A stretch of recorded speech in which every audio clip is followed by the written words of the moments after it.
Santiago, a young and daring Andalusian shepherd, is troubled by a reoccurring dream. Every time he sleeps under a sycamore tree that has grown out of the ruins of a church, he experiences the dream. In the Alchemist book review, we are going to tell his story. A youngster advises him to look for wealth at the foot of the Egyptian pyramids during his dream.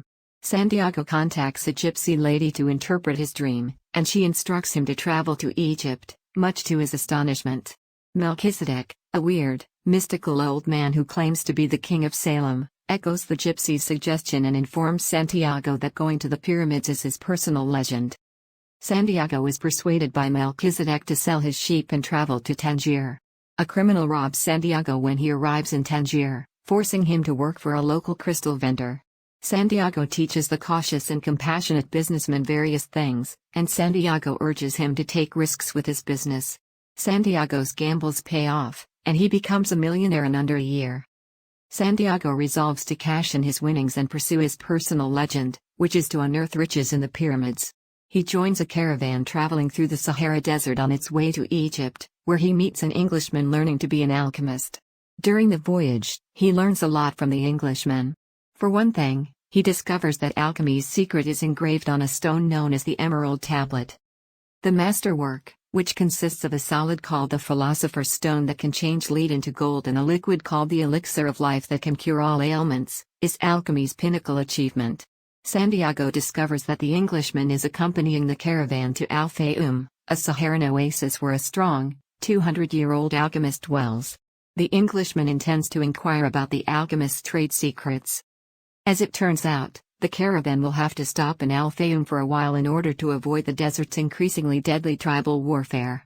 Santiago falls in love with Fatima, who lives at the oasis. While he is there, Santiago sees an omen that foreshadows an attack on the previously neutral oasis while walking in the desert.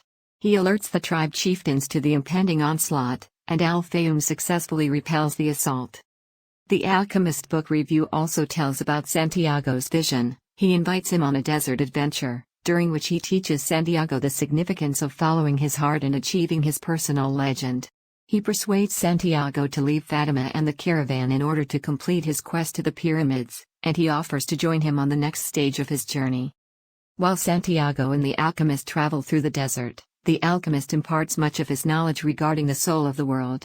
A group of Arab soldiers catches them few days before they reach the pyramids. The alchemist passes up all of Santiago's money to the tribe in return for his and Santiago's lives, and tells the troops that Santiago is a strong alchemist who would transform into wind in 3 days. Santiago is concerned since he has no clue how to turn into the wind, and he spends the next 3 days thinking about it. On the third day, he speaks with the wind and the sun, persuading them to assist him in creating a massive sandstorm. He prays to the hand who wrote everything and then vanishes in the midst of the storm. He returns on the opposite side of the camp, and the tribesmen, awestruck by the storm's force and Santiago's abilities, release him and the alchemist. The alchemist stays with Santiago until they reach a Coptic monastery many hours away from the pyramids. He uses the Philosopher's Stone to show to Santiago his power to convert lead into gold.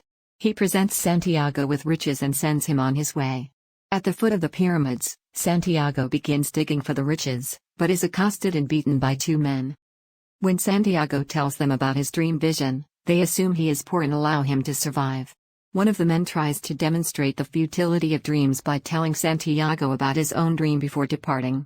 It's about a treasure buried beneath a sycamore tree in an abandoned church in Spain.